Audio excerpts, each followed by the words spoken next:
Christmas is supposed to be about family, joy, and peace. But what happens when a man dressed as Santa Claus arrives at a family party with a gun? Or when a father takes his family for holiday photos knowing what he's about to do? These horrifying events actually happened. The three stories you're about to hear are real. They happened on Christmas Eve and Christmas Day. They made national headlines and destroyed entire families. If you're easily disturbed, this is your final warning. Let's begin. I'm a retired detective from the King County Sheriff's Office in Washington State. I spent 28 years on the force and saw a lot of terrible things. But what I encountered on December 26, 2007 in Carnation, Washington was one of the worst crime scenes I've ever investigated. I've been authorized to share the details now that all legal proceedings are complete. It started with a wellness check. On the day after Christmas, a woman called 911 because her coworker hadn't shown up for work. This was unusual because the coworker, Judy Anderson, was reliable and responsible. She always called if she was going to be late or miss a shift. But on December 26th, she just didn't show up, and she wasn't answering her phone. The concerned coworker drove out to Judy's property in Carnation, a rural area about 30 miles east of Seattle.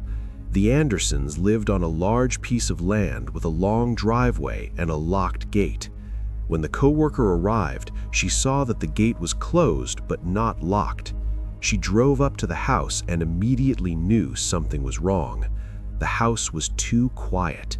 It was the day after Christmas. There should have been signs of life, but there was nothing. No movement, no sound. She got out of her car and approached the house cautiously. That's when she saw the first body. A woman's body was lying just inside the doorway. The coworker screamed and ran back to her car. She drove away as fast as she could and called 911 from a neighbor's house. I was one of the first detectives on scene. When we arrived, we approached the property carefully because we didn't know if the killer was still there. The house sat at the end of a long gravel driveway surrounded by trees. It was isolated, peaceful, the kind of place people move to get away from the city. We found the first victim just where the coworker had described. It was Judy Anderson, 42 years old. She'd been shot. As we cleared the house, we found more bodies. Wayne Anderson, Judy's husband, age 42. Erica Anderson, their 6-year-old daughter. Olivia Anderson, their 3-year-old daughter. All of them shot to death. But there were 2 more family members unaccounted for.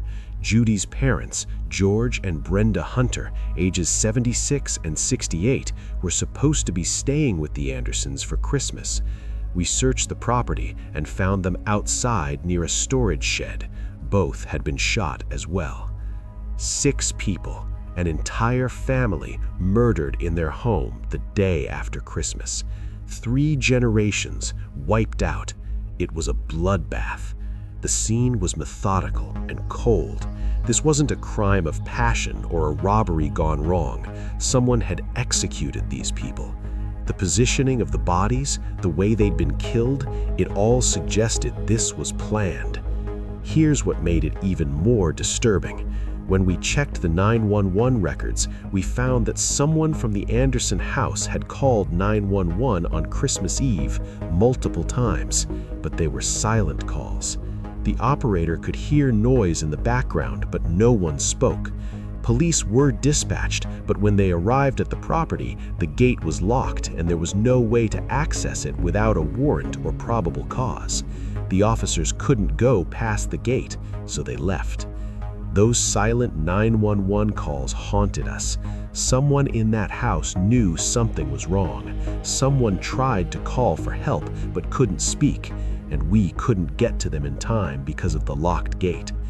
We immediately started looking at who could have done this. There were no signs of forced entry.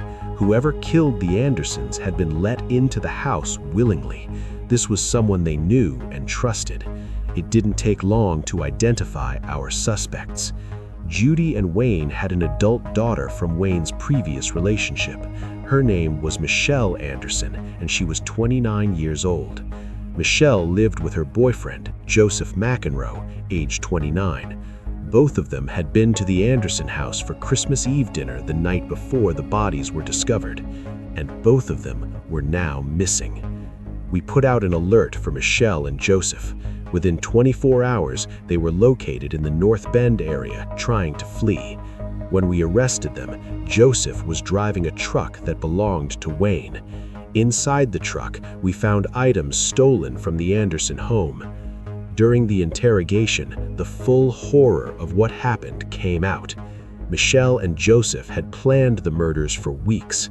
Michelle had severe financial problems and believed she would inherit everything from her father and his family if they were dead. Joseph went along with the plan, either out of loyalty to Michelle or greed, or both. On Christmas Eve, Michelle and Joseph went to the Anderson house for dinner like it was a normal family gathering. They brought guns with them, hidden. After dinner, when everyone was relaxed and comfortable, they started shooting. They killed Judy first, then they killed Wayne. The two little girls, Erica and Olivia, were murdered next. Can you imagine 6-year-old and 3-year-old children killed in their own home on Christmas Eve by their own half-sister? Those children trusted Michelle. They thought they were family. Judy's elderly parents, George and Brenda Hunter, were killed last. They were outside when the shooting started and tried to run. Joseph chased them down and shot them near the storage shed. After killing all 6 people, Michelle and Joseph ransacked the house. They stole credit cards, cash, electronics, anything valuable they could find. Then they left the bodies where they fell and drove away in Wayne's truck. Those 911 calls we found, we believe one of the adults tried to call for help during the attack but was killed before they could speak. Or maybe one of the children called, too scared to talk. We'll never know for sure, but someone in that house tried to get help, and we couldn't reach them in time. Michelle and Joseph's plan was to make it look like a robbery. They thought if they took enough stuff and trashed the house, police would think it was a random home invasion. But their plan was stupid and obvious. Of course, we'd look at family members first. Of course, we'd track down the missing daughter and her boyfriend. They weren't criminal masterminds. They were just cold-blooded killers who murdered 6 people for money. The trial was brutal. Michelle and Joseph both tried to blame each other. Michelle claimed Joseph was the one who came up with the plan and did most of the killing. Joseph claimed Michelle manipulated him and he was just following her orders. But the evidence showed they were both equally responsible. They both brought guns. They both participated in the murders. They both stole from the victims afterward. In 2008, both Michelle Anderson and Joseph McEnroe were convicted of 6 counts of aggravated first-degree murder. They were both sentenced to life in prison without the possibility of parole. They'll die in prison, which is exactly what they deserve. What haunts me about this case isn't just the brutality of it, it's the betrayal. Michelle murdered her own father, her stepmother, her little half-sisters, and her grandparents. She murdered children who loved her and trusted her. She did it on Christmas Eve, turning what should have been a happy family holiday into a nightmare. Those little girls, Erica and Olivia, had just opened Christmas presents that morning. They were excited about Santa coming. They were probably running around the house playing with their new toys. And then their own family member shot them to death. The crime scene photos showed Christmas decorations everywhere, a tree with presents underneath, stockings hung by the fireplace, children's toys scattered around, and bodies. 6 bodies in various rooms, blood everywhere, while Christmas music was still playing softly somewhere in the house. I've worked homicides for most of my career. I've seen people killed for drugs, for money, out of rage, out of jealousy. But family annihilations like this are different. They're colder, more calculated. When someone can look at their own family members, including small children, and pull the trigger without hesitation, that's a special kind of evil. The community of Carnation was devastated. It's a small town where everyone knows everyone. The Andersons were well liked. Wayne was a successful business owner. Judy worked at a local bank. The girls went to the local elementary school. George and Brenda were beloved grandparents who'd just come to visit for the holidays. For the co-worker who found the first body, the trauma was severe. She still lives in the area, and I've been told she's never fully recovered from what she saw that day. She just wanted to check on her friend, and instead she walked into a mass murder scene. The locked gate still bothers me. If police had been able to access the property when those silent 911 calls came in on Christmas Eve, maybe we could have saved someone. Maybe the grandparents would have survived, maybe one of the adults, but we'll never know. The law said we couldn't enter without probable cause or permission, and by the time we got there the next day, everyone was already dead. I retired a few years ago, but I still think about the Carnation murders regularly, especially during the holidays. I think about those two little girls who never got to grow up. I think about Judy and Wayne, who worked hard to provide a nice life for their family, only to be murdered by their own Wayne's daughter. My name is Letitia, and I'm one of the few survivors of what the media called the Covina Massacre. What happened to my family on Christmas Eve 2008 destroyed everything I knew about safety, about family, about the holidays. I'm going to tell you exactly what happened that night, because people need to understand that evil doesn't take a break for Christmas. My parents, Joseph and Alicia Ortega, loved Christmas more than any holiday. My dad was 79 years old and my mom was 70, and every single year they would host this huge Christmas Eve party at their house in Covina, California. The whole family would come, my brothers James and Charles with their wives, my sisters Alicia and Sylvia, all the grandkids running around. It was loud and chaotic and perfect. Christmas Eve of 2008 started out exactly like every other year. There were probably 25 people in the house that night. The Christmas tree was lit up in the corner, we had music playing, some of the adults were playing poker at the dining room table. The kids were excited about Santa coming. Everything felt normal and safe. My sister Sylvia had gotten divorced earlier that year from a man named Bruce Pardo. The divorce had been really messy and bitter. Bruce was angry about having to pay spousal support. He felt like Sylvia had taken advantage of him financially. But the divorce was finalized just 1 week before Christmas, so we all thought it was over. We thought he would move on with his life, and we'd never have to deal with him again. We were wrong. At around 11:30 p.m., there was a knock at the door. My niece Katrina, who was only 8 years old, got excited and ran to answer it. She was the sweetest little girl, always happy, always smiling. She flung open the door and saw someone standing there in a full Santa Claus costume. Red suit, white beard, black boots, the whole outfit. "Santa Claus! Santa Claus!" Katrina shouted with excitement. And then everything exploded into chaos. The man in the Santa suit immediately pulled out a gun and shot Katrina in the face. Just like that. No warning, no hesitation. An 8-year-old girl excited to see Santa, and he shot her in the face. The sound of the gunshot was so loud it felt like my ears were ringing. For a second, nobody could process what had just happened. It didn't make sense. Santa Claus doesn't shoot children. This had to be some kind of horrible accident or nightmare. But then he started shooting everyone else. The man pushed his way into the house and started firing at everyone in sight. He had multiple guns. He was shooting people as they tried to run, as they tried to hide, as they screamed and begged. My brothers Charles and James both got shot trying to fight him off. Even wounded, they tried to tackle him, tried to stop him. That's when some of us realized who it was underneath the Santa Claus costume. It was Bruce. It was my sister's ex-husband. He shot Sylvia. He shot my parents. He kept moving through the house methodically, hunting people down. Some people managed to hide or escape, but most of us were trapped. The layout of the house meant there weren't many ways out, and Bruce was blocking the main exit. Then, when he ran out of bullets, he did something even more horrifying.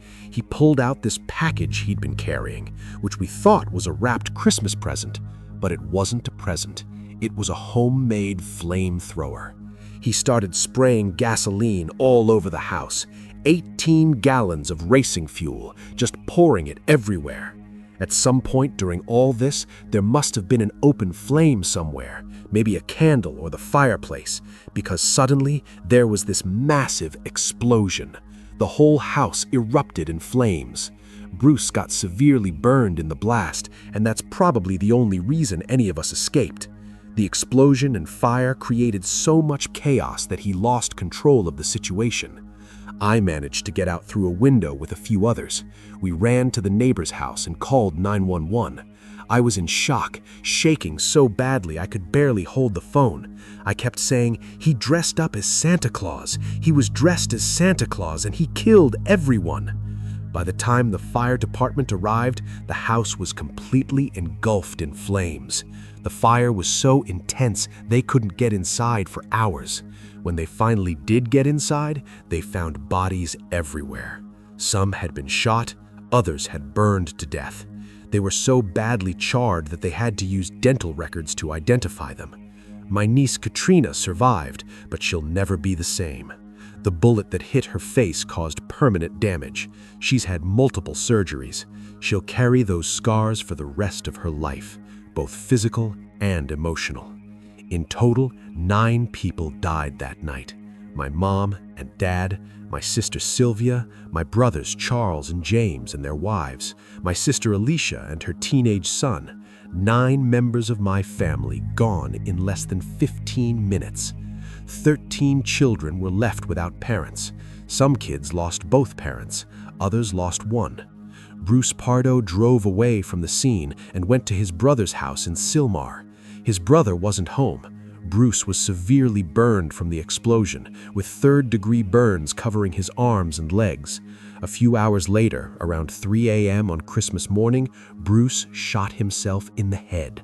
They found him dead with $10,000 in cash strapped to his body and a plane ticket to leave the country. He had planned the whole thing. He'd planned to kill everyone and then escape to Mexico. But the burns from the explosion were so severe he couldn't go through with his escape plan. When police searched his rental car, they found it rigged with explosives. He'd also parked another car near his divorce lawyer's house, suggesting the lawyer might have been his next target. This wasn't just a crime of passion. This was calculated, planned revenge. Bruce had been plotting this for months. He'd bought guns and ammunition over the summer. He'd ordered the custom Santa suit in the fall. He told the seamstress he needed it extra large so he could be extra jolly, and she had no idea she was helping a man prepare for mass murder. The neighborhood where it happened was devastated. Everyone knew the Ortega family. They were kind people, generous people. My parents had lived there for decades, and then one night on Christmas Eve, while everyone else was celebrating, our entire family was targeted and destroyed. What haunts me the most, even all these years later, is that image of little Katrina opening the door with excitement. She saw Santa and she was so happy, and that man used her innocent trust to get into the house. He used Christmas, the one day that's supposed to be about love and safety, to commit the worst act of violence I've ever witnessed. I can't celebrate Christmas anymore. None of the survivors can. The date December 24th will forever be the day we lost almost everyone we loved. People tell me I should try to move on, try to find peace. But how do you find peace after something like that? How do you ever feel safe again? Bruce Pardo never explained why he did it. He left behind no manifesto, no detailed confession. The only clues were those 2 notes in his pockets that said "trouble can cause" and "nobody to blame." Incomplete thoughts from a man who destroyed so many lives but couldn't even articulate why. The media coverage was intense. For weeks, our family tragedy was on every news channel. People called it the Santa Claus Massacre or the Covina Massacre. Our pain became entertainment for people across the country. Reporters camped outside what was left of my parents' house. They tried to interview anyone who would talk. They wanted to know every detail about Bruce, about the divorce, about what led to this. But none of that brings anyone back. All the analysis, all the theories about his motives, all the documentaries and true crime shows that have covered this case over the years, none of it changes what happened. 9 people are still dead. Families are still destroyed. And every Christmas we're reminded of what we lost. I'm telling this story because I want people to understand something important. Domestic violence doesn't always look the way you expect. Bruce Pardo seemed normal to most people. He was friendly. He went to church. He was a volunteer usher. His neighbors said he was nice and walked his dog regularly. His lawyer said he was always pleasant and cheerful. But behind closed doors, he was angry, bitter, and planning something horrific. The divorce didn't cause him to snap. It revealed who he really was underneath the pleasant exterior. And my sister Sylvia paid the ultimate price for marrying him, along with 8 other members of my family. If you're in a relationship with someone who scares you, who threatens you, who makes you feel unsafe, please get help. Don't wait until it's too late. Don't think it won't happen to me. My family didn't think it would happen to us either, and now most of them are gone. Christmas will never be the same for the survivors of that night. We've tried to create new traditions, to find ways to honor our family without reliving the trauma, but it's impossible to separate Christmas from that nightmare.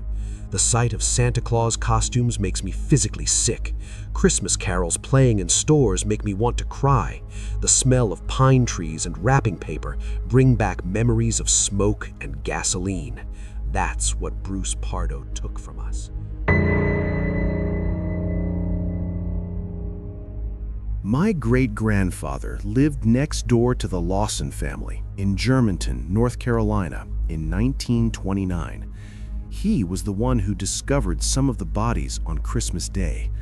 Before he died in 1993, he told my family what he witnessed that day, and the story has haunted us ever since. I'm going to share what he told us because it's important that people remember what happened to that family. Charlie Lawson was a tobacco farmer, 43 years old, living with his wife Fanny and their 7 children on a small farm in Stokes County. They weren't wealthy, but they were doing okay. They'd managed to save enough money to buy their own farm a couple years earlier, which was a big achievement for sharecroppers back then. Around 2 weeks before Christmas 1929, Charlie did something unusual. He loaded his entire family into a car and drove them all the way to Winston-Salem, which was a significant trip back then. He bought everyone new clothes, nice outfits that would have cost quite a bit of money for a family like theirs. Then he took them to a photography studio and had a formal family portrait made. This was extremely odd behavior for a poor tobacco farmer. Professional photographs were expensive. Most families in their situation couldn't afford such luxuries, but Charlie insisted on it. They all posed in their new clothes. Charlie and his wife Fanny, their eldest son Arthur, who was 19, daughter Marie, who was 17, daughter Carrie, who was 12, daughter Mabel, who was 7, son James, who was 4, son Raymond, who was 2, and the baby, Mary Lou, who was just 4 months old. Looking at that photograph now, knowing what happened next, it's chilling. Everyone looks so formal and serious. Marie is holding baby Mary Lou. The younger children are sitting in the front. Charlie stands in the back with this strange expression on his face. It's like he knew. He knew this would be the last photograph of his family alive, and he wanted them to look nice for it. Christmas morning of 1929 was cold in North Carolina. There was snow on the ground. The Lawson family was preparing for their Christmas celebration like everyone else in the area. My great-grandfather and some other neighbors were over at the Lawson farm early that morning. They were doing some target shooting, which was completely normal. Rabbit hunting was a popular sport on Christmas Day back then. So when everyone heard gunshots coming from the Lawson property throughout the day, nobody thought anything of it. Around noon, Charlie sent his oldest son Arthur and a nephew into town to buy more ammunition. Arthur left the house, not knowing that he would never see his family alive again. And that's when Charlie started killing everyone. He started with his two daughters, Carrie, who was 12, and Mabel, who was 7. He waited for them near the tobacco barn. When they came outside, he shot them with a 12-gauge shotgun.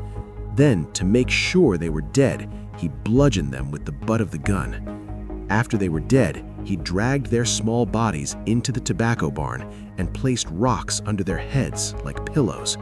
Then he walked back to the house. His wife Fanny was sitting on the porch. He shot her right there. She died on the porch of their home. Then he went inside the house. His 17-year-old daughter Marie was in the kitchen baking a Christmas cake. He shot her. Then he went after the 3 youngest children. James was 4 years old. Raymond was 2 years old. Baby Mary Lou was just 4 months old. He shot them all, and then he beat them with the butt of his gun to make sure they were dead. After killing each person, Charlie did something disturbing. He carefully laid them out, closed their eyes, crossed their arms over their chests, and placed pillows under their heads. It was like he was tucking them in for sleep. This strange mixture of violence and tenderness made the crime even horrifying. After killing his wife and 6 of his children, Charlie took the family's 2 dogs and walked into the woods behind the property. He found a spot near a creek where he washed the blood off his hands. Then he paced in circles around a tree. Footprints in the snow showed he must have walked in circles for quite a while, maybe hours.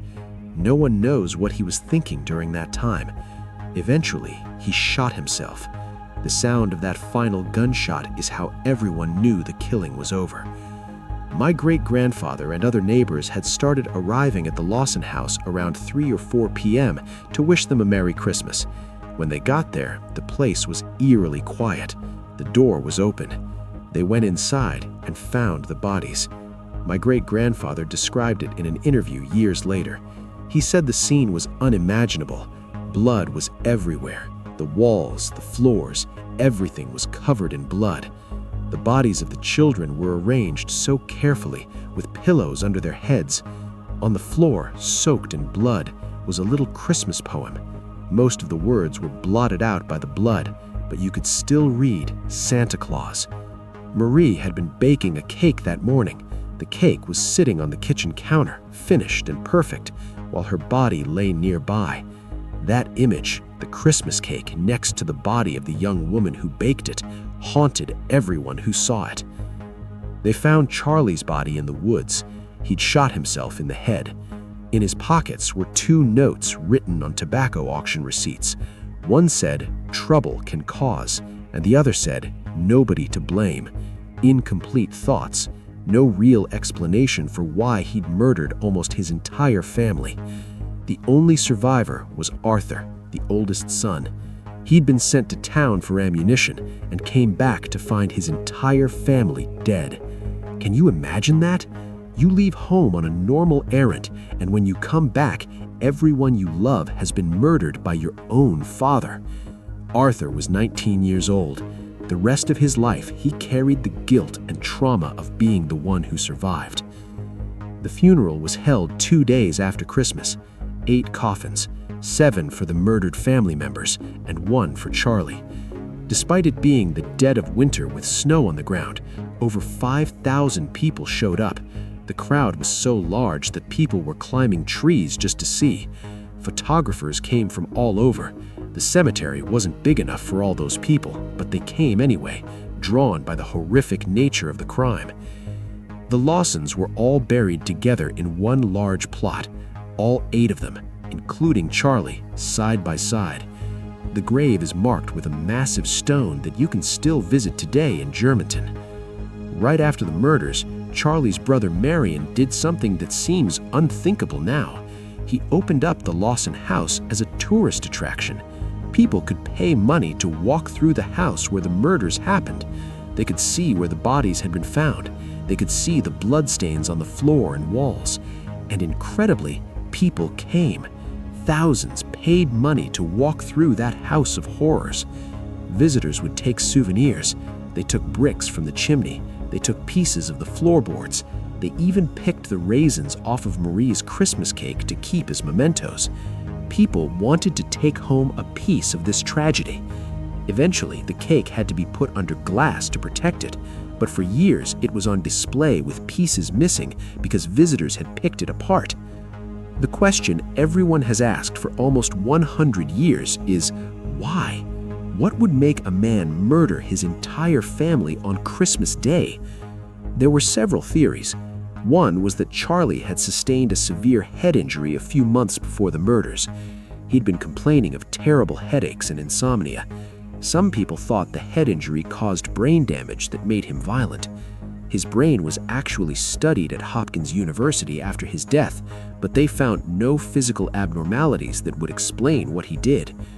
Another theory, one that didn't come out until decades later, was much darker.